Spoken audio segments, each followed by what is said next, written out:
जोशु, जो एक जैन गुरु थे, उन्होंने मठ में आए एक नए भिक्षु से पूछा, क्या मैं तुमसे पहले कभी मिला हूं? नए भिक्षु ने उत्तर दिया, नहीं गुरुदेव। जोशु बोले, तो फिर एक कप चाय पी लो। इसके बाद जोशु ने दूसरे भिक्षु की ओर मुड़कर पूछा, क्या मैं तुम्हें पहले यहां देख चुका हूं? दूसरे भिक्षु ने कहा, जी गुरुदेव, बिल्कुल देखा है। जोशु बोले, तो फिर एक कप चाय पी लो। बाद में मठ के प्रबंधक भिक्षु ने जोशु से पूछा, गुरुदेव, आप हर तरह के उत्तर पर एक कप चाय पीने की बात ही क्यों कहते हैं? ये सुनकर जोशु जोर से बोले, प्रबंधक, क्या तुम अभी भी यहाँ हो? प्रबंधक ने उत्तर दिया, जी गुरुदेव, मैं यही हूँ। जोशु बोले, तो फिर एक कप चाय पी लो। शायद यह कहानी सुनकर आपको हंसी आ रही होगी। आप सोच रहे होंगे, ये कैसी पागलों जैसी कहानी है? लेकिन जो भी इस वीडियो को अंत तक पूरे ध्यान से देखेगा, उसके लिए यही साधारण सी लगने वाली कहानी ध्यान का एक ऐसा अनोखा सूत्र बन जाएगी जो जीवन को देखने का नजरिया ही बदल सकती है। तो पहले हम उस प्रश्न पर चलते हैं कि क्यों ज़ेन गुरु जोशु हर उत्तर के बाद एक ही बात बोलते हैं, और यही बात मठ के प्रबंधक को भी समझ में नहीं आ रही थी। प्रबंधक सोच रहा था कि एक व्यक्ति पहली बार आया है और दूसरा वर्षों से यहाँ है, तो दोनों के साथ अलग व्यवहार होना चाहिए था। लेकिन जोशु ने दोनों के साथ कोई भेद नहीं किया। ना उन्होंने नए व्यक्ति का विशेष स्वागत किया, ना पुराने शिष्य के लिए कोई अलग प्रतिक्रिया दी। दोनों के लिए बस एक ही बात कही, एक कप चाय पी लो। यही वह जगह है जहां ज़ेन का रहस्य शुरू होता है। हमारा मन हर चीज को दो हिस्सों में बांट देता है, अपना और पराया, नया और पुराना, परिचित और अपरिचित। लेकिन जोशु के लिए ऐसा कोई विभाजन था ही नहीं। उनके लिए हर व्यक्ति, हर क्षण और हर मुलाकात बिल्कुल नई थी। हमारे जीवन में समस्या यहीं से शुरू होती है। जो चीज हमारे लिए परिचित हो जाती है, उसे हम देखना बंद कर देते हैं। जरा सोचिए, क्या आपने हाल के दिनों में अपनी पत्नी या अपने पति को सचमुच देखा है? केवल आंखों से नहीं। जब पहली बार प्रेम हुआ था, तब हर मुस्कान नई थी, हर बात में आकर्षण था। लेकिन धीरे धीरे परिचय इतना बढ़ गया कि देखने की जरूरत ही समाप्त हो गई। हम मान लेते हैं कि हम सामने वाले को पूरी तरह जानते हैं। लेकिन क्या वास्तव में ऐसा है? जिस व्यक्ति से आपने वर्षों पहले विवाह किया था, वह आज वही व्यक्ति नहीं है। उसका शरीर बदला है, विचार बदले हैं, अनुभव बदले हैं, भावनाएं बदली हैं। वह हर दिन बदल रहा है। जैसे कोई नदी हर पल नया जल लेकर बहती रहती है, फिर भी हम उसे पुराने चित्र के आधार पर देखते रहते हैं। यही कारण है कि परिचय धीरे धीरे उब पैदा कर देता है। हम केवल उसी चीज को ध्यान से देखते हैं जो हमें नई या अनजान लगती है। जो परिचित हो जाती है, वह हमारी नजरों से ओझल हो जाती है। लेकिन जोशु अलग थे। उनके लिए अनजान व्यक्ति भी नया था और पुराना शिष्य भी उतना ही नया। इसीलिए दोनों के लिए उनका उत्तर एक ही था, एक कप चाय पी लो। और जब प्रबंधक ने गुरु से पूछा कि आप हर व्यक्ति को एक जैसा उत्तर क्यों देते हैं, तो जोशु ने अचानक जोर से पुकारा, प्रबंधक, क्या तुम यहाँ हो? प्रबंधक चौंक गया और तुरंत बोला, जी गुरुदेव, बिल्कुल यही हूं। जोशु मुस्कुराए और बोले, तो फिर एक कप चाय पी लो। जोशु का यह प्रश्न वास्तव में यह जानने के लिए नहीं था कि प्रबंधक वहां है या नहीं। वह तो सामने ही खड़ा था। यह पुकार उसके शरीर को नहीं, उसकी चेतना को जगाने के लिए थी। अचानक हुई इस पुकार ने उसके विचारों की पूरी श्रृंखला तोड़ दी। उस क्षण वह अपना पद, अपना तर्क, अपना विश्लेषण सब भूल गया। केवल जागरूकता बची। उसने दिल से उत्तर दिया, जी गुरुदेव। यही वह क्षण था जहां जोशु उसे ले जाना चाहते थे। जब मन कुछ पल के लिए शांत हो जाता है, तब केवल जागरूकता बचती है। और जागरूकता हमेशा नई होती है। शरीर परिचित हो सकता है, नाम परिचित हो सकता है, चेहरा परिचित हो सकता है, लेकिन चेतना कभी परिचित नहीं होती। वह हर क्षण नई जन्म लेती है। वह एक रहस्य है जिसे कभी पूरी तरह जाना नहीं जा सकता। यही कारण है कि जोशु ने अंत में फिर वही कहा, एक कप चाय पी लो। इस पूरी कहानी का सार यही है कि जागरूक व्यक्ति के लिए संसार का हर क्षण नया होता है।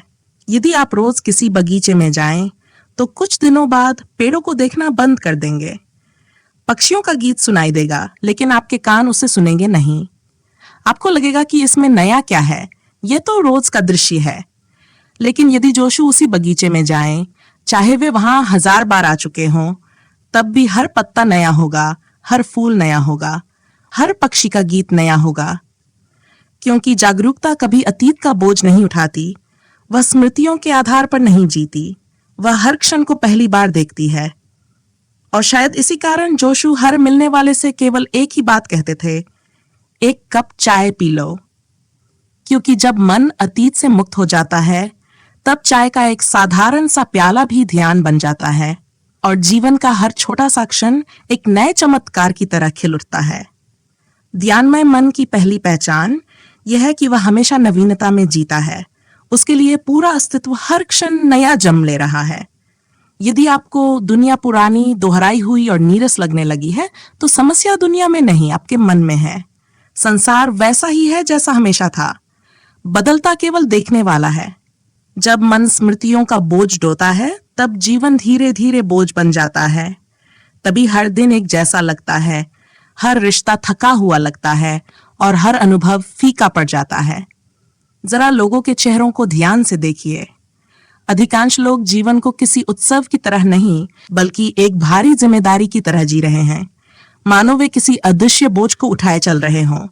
उनके चेहरे पर थकान है, भीतर ऊब है और जीवन का रस कहीं खो चुका है। ऐसे मन के लिए जीवन कभी उत्सव नहीं बन सकता। यहां तक कि हमारी हंसी भी अक्सर सच्ची नहीं होती। हम हंसते तो हैं, लेकिन भीतर से नहीं। हमारी हंसी केवल सामाजिक शिष्टाचार बनकर रह जाती है। ऐसी हंसी चेहरे की एक क्रिया तो हो सकती है, लेकिन आत्मा की अभिव्यक्ति नहीं। जब भीतर ऊब भरी हो, तो जो कुछ भी बाहर आएगा वह उसी ऊब को और गहरा करेगा। जीवन तभी उत्सव बन सकता है जब हर क्षण नया अनुभव हो, क्योंकि अस्तित्व कभी बूढ़ा नहीं होता, वह हर पल नया जन्म लेता रहता है। यही कारण है कि जागरूक व्यक्ति के भीतर निरंतर एक संगीत बहता रहता है। यही ध्यान की अवस्था है। जब मन पूरी तरह ताजा हो जाता है, तब पूरा अस्तित्व संगीत में बदल जाता है। जब भीतर नवीनता होती है, तो बाहर भी हर दिशा में नवीनता दिखाई देती है। तब पेड़ वही होते हैं, पक्षी वही होते हैं, आकाश वही होता है, लेकिन अनुभव हर बार बिल्कुल नया होता है। जोशु की कहानी भी हमें इसी सत्य की ओर ले जाती है। एक और गहरा रहस्य इसमें छिपा है। जब आप किसी जागृत व्यक्ति के पास जाते हैं, तब यह मायने नहीं रखता कि आप क्या पूछते हैं या क्या उत्तर देते हैं। उसकी प्रतिक्रिया परिस्थितियों पर निर्भर नहीं करती। यही कारण है कि जोशु ने तीनों लोगों को एक ही उत्तर दिया। हम सामान्य लोग परिस्थितियों के अनुसार बदल जाते हैं। किसी अजनबी से मिलते हैं तो अलग व्यवहार करते हैं। किसी बड़े व्यक्ति के सामने हमारा स्वर बदल जाता है और किसी छोटे के सामने हमारा व्यवहार। हम हर क्षण परिस्थितियों से संचालित होते रहते हैं। किसी नए व्यक्ति से मिलते समय हमारे भीतर कई प्रश्न उठते हैं। ये कैसा इंसान होगा? भरोसेमंद होगा या नहीं? मित्र बनेगा या शत्रु? हमें उससे डरना चाहिए या नहीं? यही कारण है कि अनजान लोगों के सामने एक हल्की सी बेचैनी हमेशा बनी रहती है। लेकिन जो व्यक्ति जागरूक हो जाता है, वह परिस्थितियों के अनुसार नहीं बदलता। उसका केंद्र अचल रहता है। सामने कोई मित्र हो या अनजान, पुराना हो या नया, उसके भीतर वही शांति, वही प्रेम और वही सहजता बनी रहती है, क्योंकि उसकी प्रतिक्रिया मन से नहीं, जागरूकता से आती है। जरा कल्पना कीजिए कि आप किसी ट्रेन में सफर कर रहे हैं। कुछ ही मिनटों में आपके आसपास बैठे लोग आपसे पूछना शुरू कर दें, आप क्या करते हैं, कहाँ रहते हैं, आपका धर्म क्या है, आप कहाँ जा रहे हैं। पहली नजर में ये सामान्य प्रश्न लगते हैं, लेकिन क्या वास्तव में ये केवल जिज्ञासा के कारण पूछे जाते हैं? नहीं, इन प्रश्नों के पीछे एक गहरी मनोवैज्ञानिक आवश्यकता छिपी होती है। लोग आपके बारे में जानना नहीं चाहते, वे ये जानना चाहते हैं कि आप उनके लिए सुरक्षित हैं या नहीं। यदि आप उसी धर्म, उसी समाज या उसी सोच के निकले, तो वे सहज हो जाते हैं। उन्हें लगता है कि अब कोई खतरा नहीं है। लेकिन यदि आपका उत्तर उनकी अपेक्षा से अलग हुआ, तो उनके भीतर एक अनजानी दूरी पैदा हो जाती है। यदि कोई कहे कि वह किसी दूसरे धर्म का है तो सामने वाला सतर्क हो जाता है, और यदि कोई कह दे कि वह किसी भी धर्म को नहीं मानता तो लोगों की असहजता और बढ़ जाती है। वे उससे दूरी बनाने लगते हैं। ऐसा इसलिए नहीं कि वे उससे नफरत करते हैं, बल्कि इसलिए कि उनका मन हर अनजान चीज से डरता है। इसलिए हम लोगों से प्रश्न पूछते हैं ताकि उन्हें किसी परिचित खांचे में रख सकें। जैसे ही कोई व्यक्ति किसी पहचान में फिट हो जाता है, हमारा मन निश्चिंत हो जाता है। लेकिन जो किसी भी पहचान में नहीं समाता, वह हमें बेचैन कर देता है। इसी कारण हमारा व्यवहार हर परिस्थिति में बदल जाता है। ऐसा लगता है मानो हमारे पास एक नहीं, बल्कि कई चेहरे हैं। हम हर परिस्थिति के अनुसार नया मुखौटा पहन लेते हैं। इसका अर्थ है कि हमारा अपना कोई स्थिर केंद्र नहीं है। हम परिस्थितियों के अनुसार बदलते रहते हैं। बाहर की दुनिया हमें नियंत्रित करती रहती है। लेकिन जोशु जैसे जागृत व्यक्ति बिल्कुल अलग होते हैं। वे परिस्थितियों के अनुसार नहीं बदलते, बल्कि उनकी उपस्थिति ही वातावरण को बदल देती है। उनके भीतर ऐसा कोई मुखौटा नहीं होता जिसे बदलने की आवश्यकता पड़े। उनके लिए राजा और भिखारी सब समान होते हैं। हम सभी लगभग पूरे जीवन मुखौटे पहनकर जीते हैं।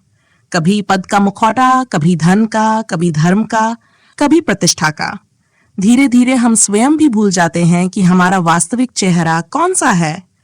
लेकिन जागृत व्यक्ति केवल तुम्हें देखता है, तुम्हारे परिचयों को नहीं। इसीलिए जोशु हर व्यक्ति से केवल एक ही बात कहते थे, एक कप चाय पी लो। लेकिन ये केवल चाय पीने का निमंत्रण नहीं था। जैन परंपरा में चाय एक गहरा आध्यात्मिक प्रतीक है। जोशु के लिए चाय का अर्थ था जागरूकता।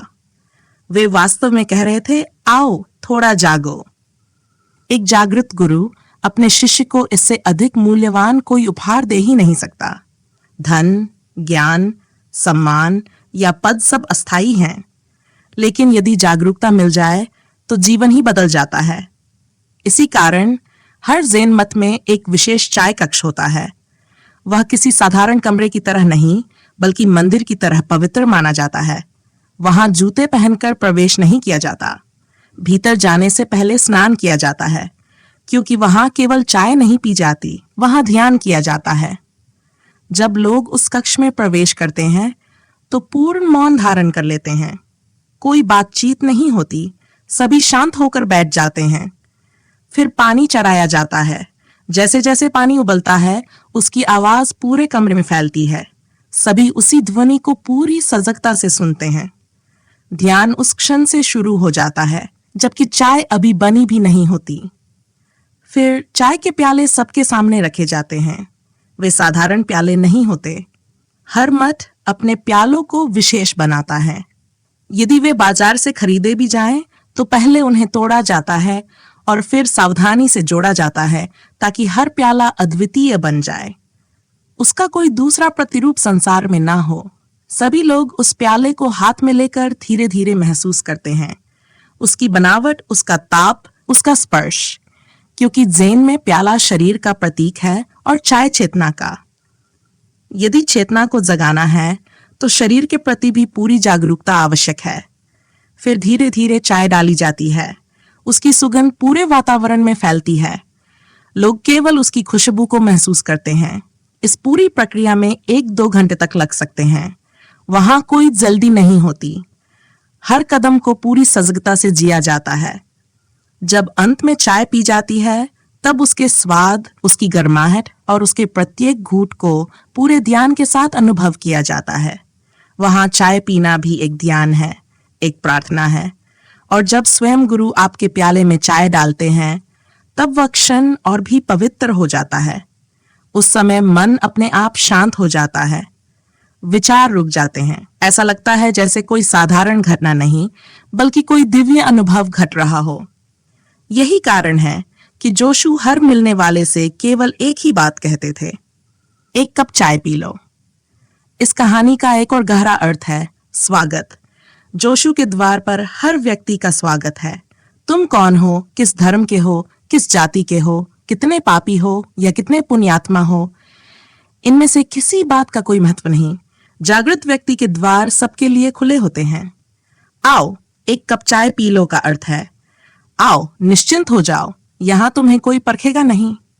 दुर्भाग्य से संसार में ऐसे अनेक तथाकथित गुरु हैं जिनके पास पहुंचकर मनुष्य और अधिक तनाव में आ जाता है।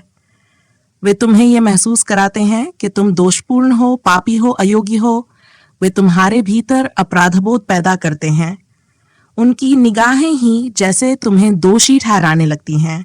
वे कहते हैं ये छोड़ दो, वह छोड़ दो, ऐसा मत करो, वैसा मत करो। लेकिन एक सच्चा प्रबुद्ध व्यक्ति ऐसा कभी नहीं करता। चीन में एक कहावत है कि यदि तुम किसी वास्तविक महापुरुष के पास पहुंचो तो तुम्हारा मन शांत हो जाएगा, लेकिन यदि किसी झूठे महापुरुष के पास पहुंचो तो तुम्हारे भीतर तनाव बढ़ जाएगा, क्योंकि झूठा गुरु स्वयं को ऊंचा और तुम्हें नीचा दिखाकर ही महान बन सकता है, जबकि सच्चे गुरु को अपनी महानता सिद्ध करने की आवश्यकता नहीं होती। बुद्ध तुम्हें केवल एक ही उपहार देते हैं, वो है विश्राम, क्योंकि जब तक तुम भीतर से पूरी तरह शांत और सहज नहीं हो जाते तब तक तुम्हारे भीतर बुद्धत्व प्रकट नहीं हो सकता। जागृति का द्वार केवल गहरे विश्राम से खुलता है। इसलिए जोशु कहते हैं आओ एक कप चाय पी लो, अर्थात मेरे साथ बैठो, सहज हो जाओ, अपने सारे बोझ कुछ देर के लिए रख दो। जब तुम किसी बुद्ध के साथ बैठकर चाय पीते हो तब अचानक तुम्हें महसूस होता है कि तुम अनजान नहीं हो, कोई दूरी नहीं रह जाती। बुद्ध स्वयं तुम्हारे स्तर तक उतर आते हैं। जब तुम किसी जागृत व्यक्ति के साथ पूरी सहजता से बैठते हो तब उसके भीतर की जागृति धीरे धीरे तुम्हारे भीतर प्रवेश करने लगती है, क्योंकि तनाव में मन बंद हो जाता है लेकिन विश्राम में मन खुल जाता है। जब तुम सहज होते हो तब तुम्हारा हृदय ग्रहणशील हो जाता है। गुरु मन के माध्यम से नहीं, हृदय के माध्यम से तुम्हें स्पर्श करते हैं। यही कारण है कि जोशु पहले तुम्हें मित्र बनाते हैं, फिर ध्यान सिखाते हैं। वे पहले तुम्हें आराम देते हैं, फिर तुम्हें भीतर ले जाते हैं। एक कप चाय केवल चाय नहीं रहती, वह निकटता का माध्यम बन जाती है। ध्यान से देखिए, जीवन में सबसे गहरी निकटता दो ही तरीकों से बनती है, भोजन और प्रेम। जब लोग साथ बैठकर भोजन करते हैं तो उनके बीच दूरी कम होने लगती है। यही कारण है कि हर संस्कृति में साथ भोजन करना केवल खाने की क्रिया नहीं बल्कि संबंध बनाने का माध्यम माना गया है। और यदि हम अपने जीवन की शुरुआत को देखें तो इस संसार में हमारा पहला संबंध भी भोजन के माध्यम से ही बनता है।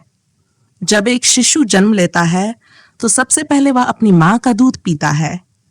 प्रेम और विश्वास का पहला अनुभव भोजन के माध्यम से ही मिलता है। भोजन केवल शरीर का पोषण नहीं करता, वह संबंध भी बनाता है। हम अपने जीवन में देखते हैं कि हम जिन लोगों से प्रेम करते हैं उन्हीं के साथ सहज होकर भोजन कर पाते हैं। यदि कोई अनजान व्यक्ति अचानक आपके साथ बैठकर खाने लगे तो आपको असहजता महसूस होगी। आज के समय में हम रेस्तरां और होटलों में अनजान लोगों के बीच बैठकर भोजन करते हैं, लेकिन वहां अक्सर भीतर एक सूक्ष्म तनाव बना रहता है, क्योंकि वहां अपनापन नहीं होता, केवल व्यवस्था होती है। भोजन केवल पेट भरने की क्रिया बन जाता है, प्रेम का अनुभव नहीं। कहा जाता है कि जिस व्यक्ति ने प्रेम से भोजन बनाया हो उस भोजन का प्रभाव भी अलग होता है। उसमें केवल स्वाद नहीं बदलता बल्कि उसे ग्रहण करने का अनुभव भी बदल जाता है। मनोवैज्ञानिकों का भी मानना है कि यदि भोजन बनाते समय या खाते समय वातावरण तनावपूर्ण हो तो उसका प्रभाव शरीर और मन दोनों पर पड़ता है। कल्पना कीजिए कि आप भोजन कर रहे हों और उसी समय कोई लगातार झगड़ा करे, बहस करे या आपको तनाव दे। भोजन का पाचन कठिन हो जाएगा। शरीर उस भोजन से पूरी ऊर्जा नहीं ले पाएगा, क्योंकि तनाव शरीर को बंद कर देता है जबकि प्रेम उसे खोल देता है। इसलिए भोजन केवल भोजन नहीं है, वह प्रेम है, निकटता है, स्वीकार है। और यही कारण है कि जैन गुरु जब तुम्हें चाय के लिए बुलाते हैं वे तुम्हें केवल चाय नहीं देते बल्कि तुम्हें अपने हृदय के निकट आने का निमंत्रण देते हैं। वे कह रहे होते हैं इतनी दूरी पर मत खड़े रहो, अपने घर जैसा महसूस करो, यहाँ कोई अनजान नहीं है। जोशु की इस पूरी कहानी के कई अर्थ हैं, लेकिन ये अर्थ बुद्धि से नहीं खुलते। इन्हें केवल महसूस किया जा सकता है, क्योंकि महसूस करना समझने से कहीं ऊंची अवस्था है। प्रेम ज्ञान से कहीं गहरा अनुभव है और हृदय बुद्धि से कहीं बड़ा जानने वाला केंद्र है। हमने अपनी बुद्धि को बहुत विकसित कर लिया है, लेकिन हृदय को लगभग भूल ही गए हैं। आज यदि कोई हृदय की बात करता है तो हम तुरंत शरीर के उस अंग के बारे में सोचते हैं जो रक्त पंप करता है। लेकिन यहाँ जिस हृदय की बात हो रही है वह शारीरिक हृदय नहीं है। जैसे शरीर के भीतर आत्मा दिखाई नहीं देती, वैसे ही हमारे भीतर एक सूक्ष्म हृदय भी है जो किसी शल्य चिकित्सा में दिखाई नहीं देगा। कोई चिकित्सक उसे नहीं खोज सकता क्योंकि वह शरीर की वस्तु नहीं है। वह चेतना का केंद्र है। वहीं से प्रेम जन्म लेता है, वहीं से करुणा आती है, वहीं से वास्तविक समझ प्रकट होती है। बुद्धि केवल सतह को जान सकती है। वह तर्क कर सकती है, विश्लेषण कर सकती है, निष्कर्ष निकाल सकती है, लेकिन जीवन के सबसे गहरे रहस्य बुद्धि के हाथ नहीं आते। वे केवल हृदय के सामने अपने आप खुलते हैं। इसीलिए यदि तुम जोशु को केवल बुद्धि से समझने की कोशिश करोगे तो संभव है कि तुम उन्हें गलत समझ बैठो। तुम्हें लगेगा कि वे केवल हर किसी को चाय पिलाने वाले एक साधारण गुरु थे। लेकिन यदि तुम उन्हें अपने हृदय से महसूस करोगे तो धीरे धीरे समझ में आएगा कि वह चाय कभी चाय थी ही नहीं। वह जागरूकता थी, वह प्रेम था, वह स्वीकार था। और शायद इसी कारण जोशु हर मिलने वाले से केवल एक ही बात कहते थे, एक कप चाय पी लो। तो आज इस वीडियो में इतना ही और मैं तो जा रही हूँ चाय का आनंद लेने। आप भी जाकर चाय एंजॉय कीजिए। धन्यवाद।